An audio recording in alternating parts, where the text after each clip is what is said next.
Estamos de volta com mais um Diálogo Espírita. Hoje temos para analisar, no tema livre, a hereditariedade, a influência da genética e as qualidades da alma. A seguirem as razões dos fatos, será que temos mesmo dia e hora previamente fixados para a morte? A desencarnação pode ser antecipada e adiada. E fechando o programa de hoje, em Cristo e nós no terceiro milênio, as palavras de Jesus: não são os que gozam de boa saúde e que precisam de médicos. Especialmente para você, Diálogo Espírita.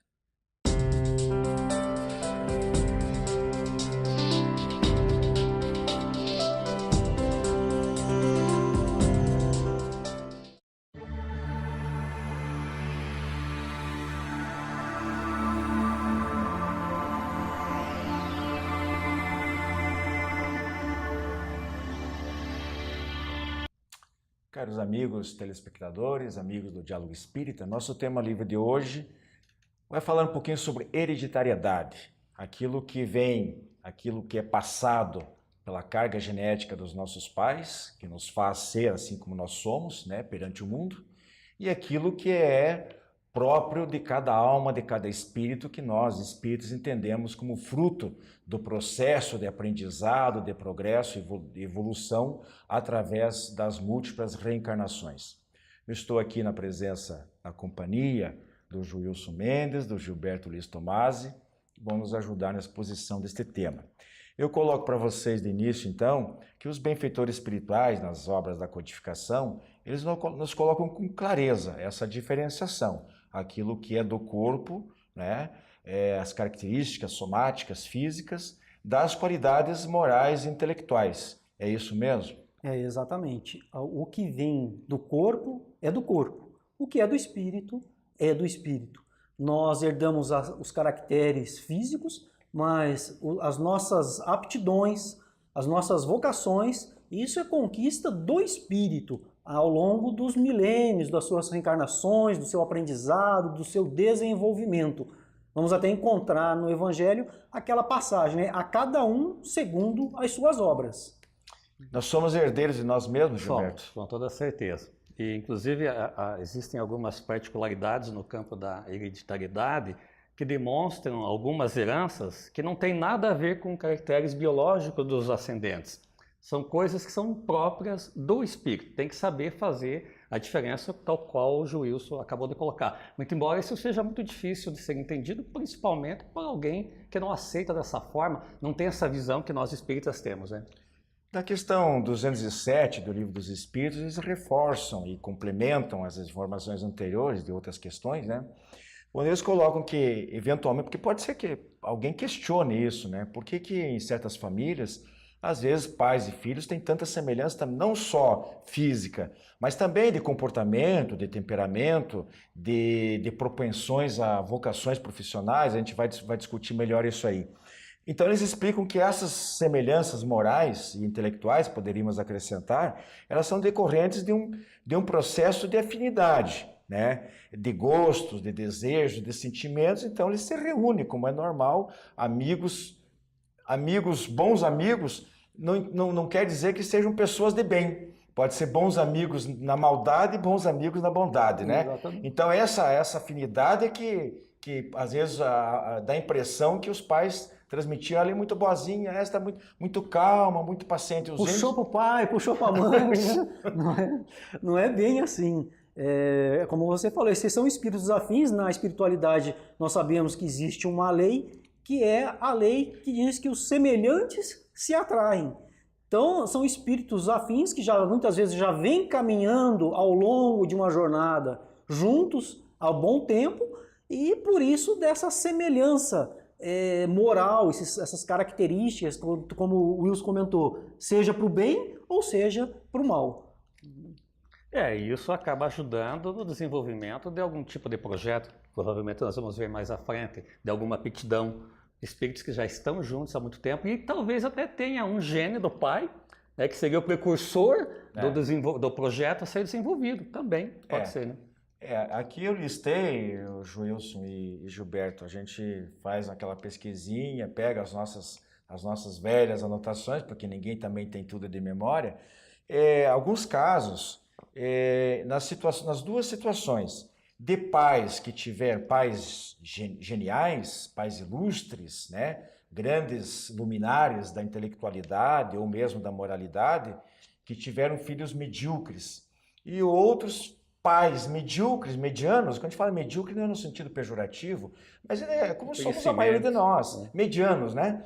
Que não tem nenhum destaque assim de intelectualidade ou moralidade e que tiveram filhos extraordinários. Então, no primeiro caso aqui, pais sábios ou moralizados que tiveram filhos medíocres. Sócrates, Bacon, Napoleão, Péricles, né, o célebre século de Péricles na Grécia, né, o imperador romano Marco Aurélio, Cícero, Goethe, La Fontaine, Beethoven, Copérnico.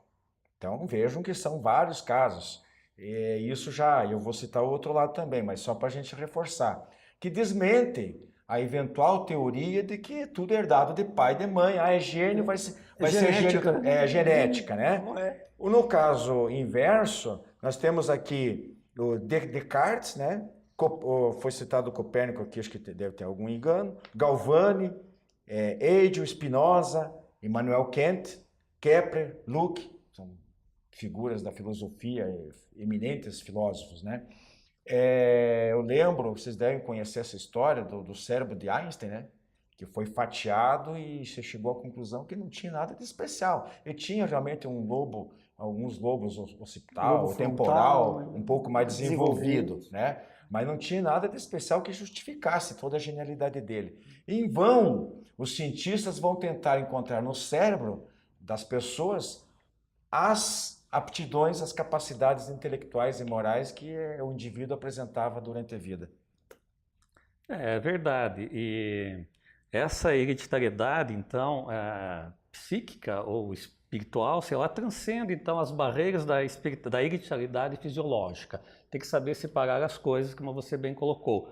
E, na verdade, a gente entende também que nós sabemos, espíritos, que nada é por acaso, porque, você falou, em algumas situações, alguns espíritos estão convivendo com alguém que não lhes fornece as condições necessárias para desenvolver certa aptidão e acaba desenvolvendo. E às vezes até os pais os culpam, né, quando no caso dos filhos, né, porque isso, ou culpam, não, os elogiam, desculpem, né, olha, meu filho é um gênio, eu não fui, onde foi que eu errei? Né? Onde foi que eu acertei, no caso, errei ao contrário, né? Quando acontece a situação ao contrário.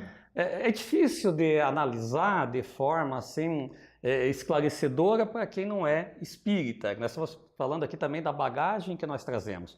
Mas é assim que acontece. Não tem outra forma. Sabe, Gilberto, a medicina hoje, inclusive a Associação Médico Espírita, as várias associações médico-espíritas espalhadas pelo Brasil, ela estuda, inclusive, esses aspectos, demonstrando que às vezes o pai que era mediano, né? E teve um filho que se sobressai depois, às vezes ele fica, claro, orgulhoso, feliz com isso, mas no caso pode ser que ele tinha aquele gene, mas não desenvolveu.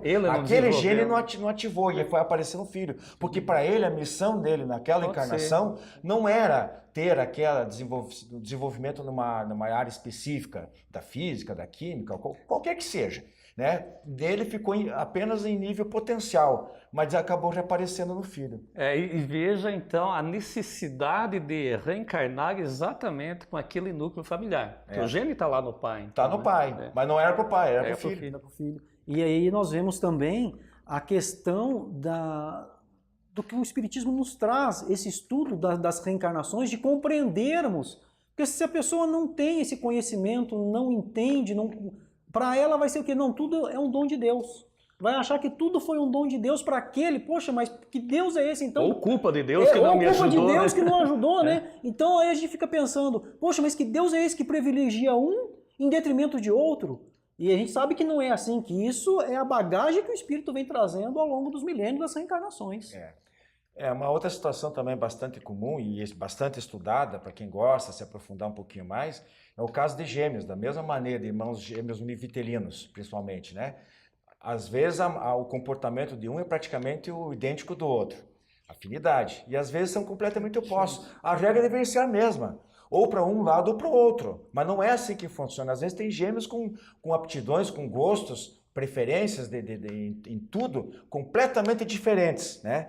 Então o que a gente observa é isso, que às vezes certas habilidades, certos talentos, existe um lastro físico, cerebral, né? Ou o manual, para destreza manual, atletas, que os pais passam para os filhos, mas não é que passam para os filhos, eles possuem, e espíritos afins reencarnam naquele lar para usufruir daquela bagagem genética que vai favorecer aquilo que eles já possuem e aquilo que eventualmente eles vão ampliar mais, né? Sim. Vai complementar aquela situação. Vai facilitar aquele núcleo familiar, os genes, vai facilitar o desenvolvimento dele. Mas não que seja preponderante para isso. Né? Não seja. Então aí as pessoas se admiram, puxa, mas é uma família de pintores. Às vezes é pai, filho, e vários irmãos, né? Podia ser a mãe também. A gente não está aqui dizendo que é só o pai, né? Os pais, mas as mães também. E parece que forma um núcleo grande. A gente conhece de pintores de família que vai embora por 2, 3, 4 gerações aquela sequência. E daí eles não, estão passando, a família são os genes, a força dos genes. Não é bem assim. Essa habilidade pertence à bagagem espiritual daquele indivíduo e do outro também, em particular. Não se mistura as coisas. É apenas o tijolo que serve para construir, né, o mesmo tipo de material que permite que um faça e depois o outro faça a mesma coisa. É verdade. E aí nós voltamos a falar, também não é o caso, mas a necessidade, às vezes, da programação da reencarnação. Há necessidade disso, para que um espírito desse, então, com essa aptidão, não venha reencarnar num local onde não tenha as oportunidades necessárias para desenvolver esse conhecimento que ele já tem, né? Para dar continuidade nesse conhecimento. Então, aí a esse respeito, Gilberto, nós vamos encontrar lá no capítulo 12 do livro Missionários da Luz, que falando, André Luiz, ele vai comentando a respeito do merecimento do espírito. Então, desse planejamento, muitas vezes a espiritualidade, existem forças mais elevadas que podem imprimir certas modificações à matéria. Então, perceba que esse planejamento, ele vem de seres com conhecimento muito mais elevado, que vai fazer com que aquele espírito possa, então, reencarnar numa família onde, digamos assim, os pais... Tem oportunidades, então. Para que dê a ele oportunidade. Os pais não têm aquela condição, não teve, digamos assim, aqueles genes favoráveis. A espiritualidade vai auxiliar de acordo com o merecimento do espírito reencarnante. E também existe a situação inversa, né? A tendência para desenvolvimento de certas enfermidades, para alguma limitação física, às vezes até já congênita, né? Já nasce com aquela dificuldade a mais de visão, de audição, um órgão já mais vulnerável, porque às vezes aquele indivíduo cometeu abuso na vida. Então, às vezes o pai também não tem aquela doença, a mãe não, mas está na bagagem genética. Um filho desenvolve, outro não. Ora, Deus não pode tratar os seus filhos, as criaturas, criá-los com critérios tão parciais. Né? Se um é diferente do outro, se um sofre mais ou menos, se um aparentemente é privilegiado, porque existem fortes razões espirituais para isso. Não existe o acaso, Deus não faz as coisas de maneira aleatória. Não é, Júlio? Sim, exatamente. E a espiritualidade vai agir no sentido de usar o conhecimento da genética para que aquele espírito, caso ele tenha uma prova para passar, ele também vai utilizar, no caso que você falou aí das doenças, até mesmo para desenvolver. E tem mais um caso mais um fator que a gente não pode desprezar, né, que é o ambiente, a educação. Então favorece, é claro, que numa casa de pintores há um grande, de músicos, voltando ao exemplo anterior, existe um grande incentivo, todo o estímulo necessário, todo o apoio para que ela tenha bons instrutores desde criança pequenininha, já vai recebendo as primeiras informações, vai se adestrando, bons instrumentos musicais, no caso, ou vai mexer com pincel, vai ter tudo à vontade. Então isso vai contribuir, vai fortalecer, né? Mas é um fator a mais que favorece. Para aquele, como o Gilberto colocou lá atrás, que às vezes tem parcos recursos, que os pais não têm essa educação, não têm essa instrução, não têm essa capacidade potencial, vai ser mais difícil, mas ele pode vencer com força de vontade, com perseverança, ele pode também desenvolver no futuro. E a gente lembra aqui, Wilson e Gilberto, a situação de que a ciência já comprovou a existência de genes específicos, ou grupo de genes, responsáveis pelo aparecimento de certos comportamentos, o alcoolismo, por exemplo, né? A longevidade, a homossexualidade, determinados talentos. Então, isso é bom lembrar que isso também não é determinante, porque nem sempre se desenvolve. Às vezes o pai teve, passou, está lá, e entretanto ele não se torna viciado no álcool, às vezes tem uma morte mais cedo ou mais tarde. Eu penso que isso depende muito do ambiente em que ele está vivendo e convivendo. Merecimento do espírito também, também, né? merecimento. A gente tem que colocar essa questão do que o espírito fez para conquistar o mérito de não desenvolver. Para não se envolver com isso. Não se envolver com aquilo. E recebe o apoio espiritual também, do espírito protetor, dos seus espíritos familiares, né?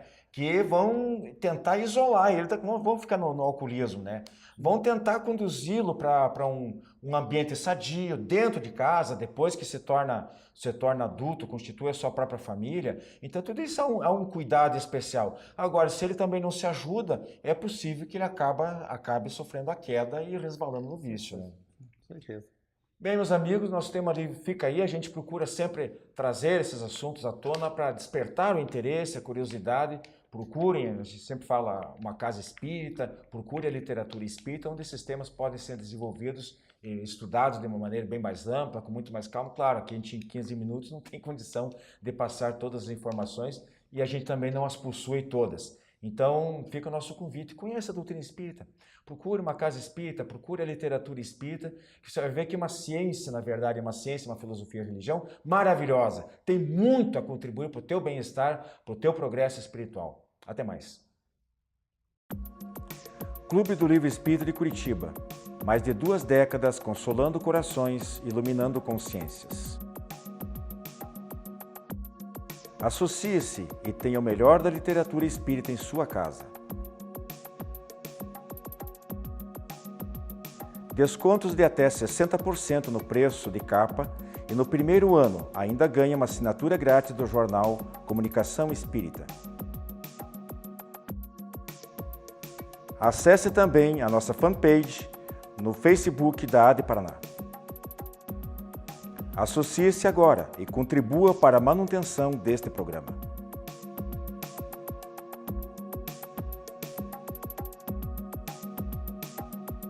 A revista Ser Espírita propõe um novo olhar sobre a vida encarnada. É o espiritismo sintonizado no século XXI, revendo os princípios fundamentais da doutrina espírita sob a ótica da filosofia, ciência e religião.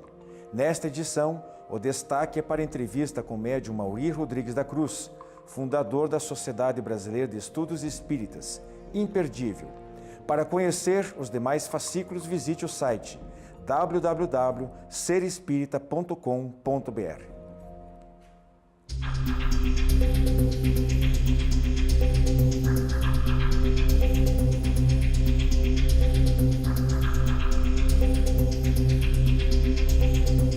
Prezados amigos, todos nós reencarnamos com um certo potencial de vida, de tempo, de duração de vida, fixado aproximadamente. Potencial este determinado tanto pela carga genética como pelo planejamento reencarnatório que todos nós fazemos no plano espiritual, ou quase todos nós, com mais ou menos detalhes. Na questão 853 do Livro dos Espíritos, resumidamente, os benfeitores espirituais dizem que fatal no verdadeiro sentido da palavra só a morte, só o instante da morte. E na 859 eles reforçam isso, dizendo que a hora fatal é a hora que tereis que aparecer e desaparecer deste mundo. Agora, ao contrário do que muitos interpretam, isso não significa dia e hora marcados já no nascimento ou até mesmo antes dele.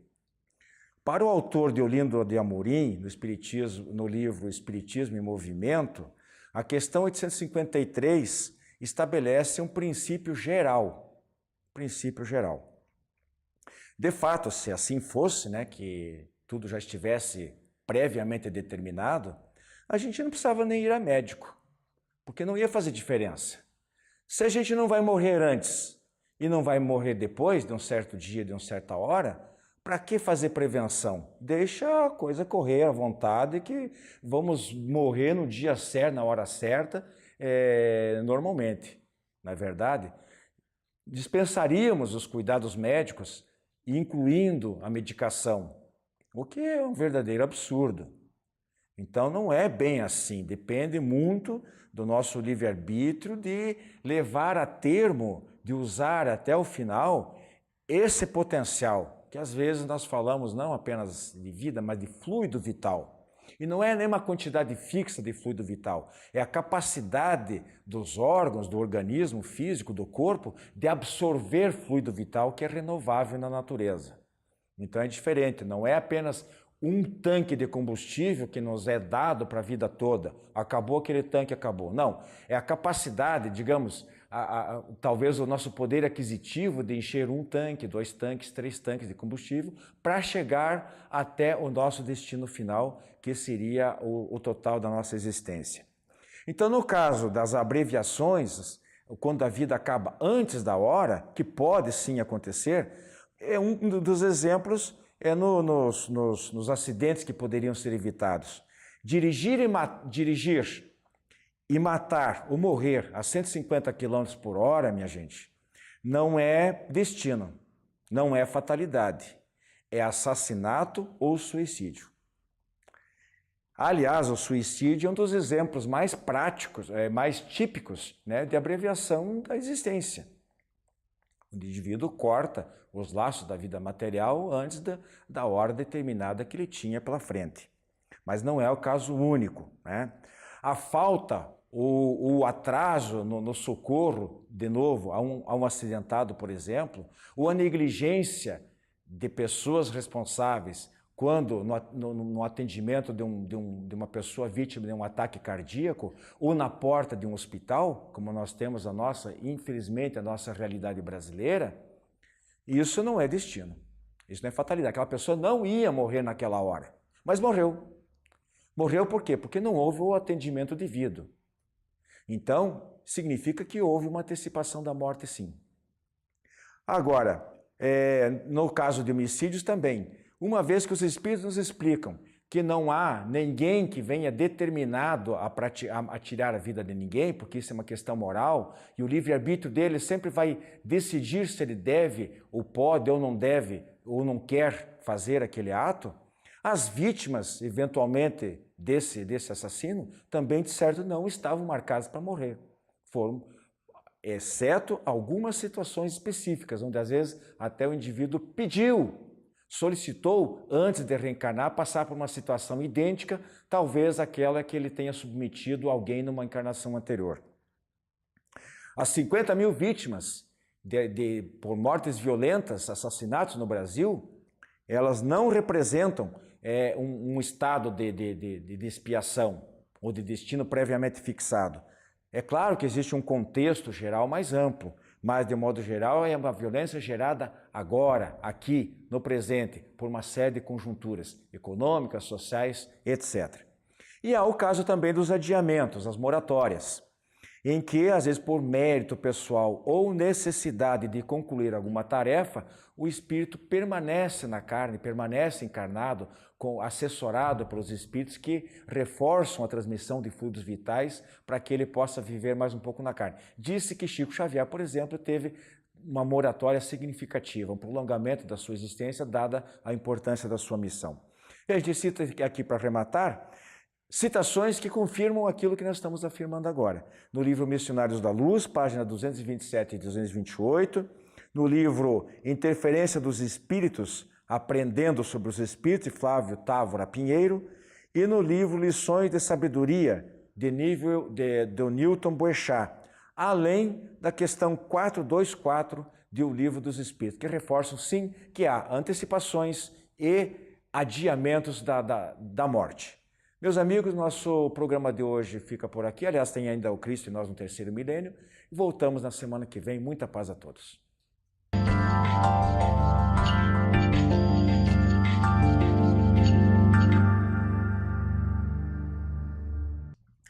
Consta do Evangelho de Jesus, citado por Mateus, uma passagem em que Jesus afirma que não são os sãos que precisam de médico. Ele estava reunido com seus amigos, estava na casa de um homem chamado Mateus, e chegaram muitas pessoas consideradas de má vida, publicanos e outros, e se sentaram à mesa junto com Jesus e seus discípulos. E os fariseus, que eram extremamente rigorosos na observância dos preceitos, da pureza, da aparência, questionaram os discípulos de Jesus: porque o vosso mestre come com publicanos e pessoas de má vida? E os discípulos com certeza ficaram um pouco constrangidos, não é? Porque de fato Jesus se rodeava de pessoas de má fama e de má vida. Mas Jesus, ouvindo, lhes disse: os sãos não têm necessidade de médico, mas sim os enfermos. Essa passagem demonstra, mais do que nunca, um exemplo e a grande elevação espiritual de Jesus. Ele não precisava ter aparência de pureza. Ele não precisava cuidar da sua reputação. Ele veio com a missão de trazer-nos o evangelho de amor, de abraçar as criaturas, de acolher, de orientar. E ele se rodeava de pessoas que tinham interesse em mudar. Quando nós nos consideramos donos do conhecimento, plenitude de virtudes, exemplos de conduta, nós dificilmente sabemos ou sentimos que temos necessidade de mudar. Reconhecendo a sua inferioridade, entretanto, aquelas pessoas encontravam em Jesus o exemplo, o roteiro e o acolhimento. Ele não julgava, não repelia, acolhia a todos indistintamente, mas lhes apontava o caminho de uma vida melhor. E nós? O que nós fazemos em nossos templos? Acolhemos preferencialmente aqueles a quem Jesus acolhia preferencialmente? Abraçamos as pessoas que têm problemas, que são difíceis, que não encontraram seu rumo, mas que têm a única condição que Jesus também exigia para serem acolhidas? Sabem que são pequenas, sabem que são ignorantes, sabem que têm necessidades. Nós mesmos, quando nos surpreendemos, não é? Nos defrontamos com a necessidade da mudança, da integração com a mensagem do Cristo. Quantas vezes nos sentimos pequenos, incompletos e ignorantes? Mas temos que lembrar que foi essa condição sempre para termos o acolhimento junto ao Cristo, desde a antiguidade. Não temos espaço para mudar se nos sentimos completos. O ignorante que não reconhece a sua ignorância, o insuficientemente virtuoso que não reconhece essa condição, não está pronto para a mensagem da mudança, não sabe, não tem espaço para o crescimento espiritual necessário. Quando Jesus afirmou, não são os sãos que precisam de médico, ele nos apontou o rumo. A quem devemos abraçar preferencialmente nos nossos templos, nas nossas casas de oração? Aqueles que, como nós, reconhecem que são imperfeitos, que são incompletos, que têm defeitos, mas que estão dispostos a mudar, que têm espaço mental para aprender, para esforçar-se para o bem. Esta é a única condição necessária no ensinamento do Evangelho. Jesus, que acolhia, que não condenava, que não julgava, mostrou-nos que nós não temos que nos preocupar com a aparência de virtude. Nós temos que descer à luta humana e reconhecermos que nós mesmos temos muito defeito ainda, embora já nos dediquemos ao estudo do Evangelho, à divulgação do conhecimento espírita ou de qualquer religião que seja. Mas que se usamos esse conhecimento para condenar o nosso irmão, para deixar de acolhê-lo, para pedir que se retirem dos nossos templos aqueles que, nos nossos conceitos, ainda não têm condições, nós estamos esquecendo a lição básica do Cristo, que é amar a criatura e acolher com amorosidade, apontando, se é que nós conhecemos o rumo melhor, e por nós mesmos, seguindo esse rumo melhor. Mas sem fraternidade, sem tolerância, sem ausência de julgamento, não existe cristianismo, não existe espiritismo, não existe elevação moral e nem trabalho cristão. Muita paz.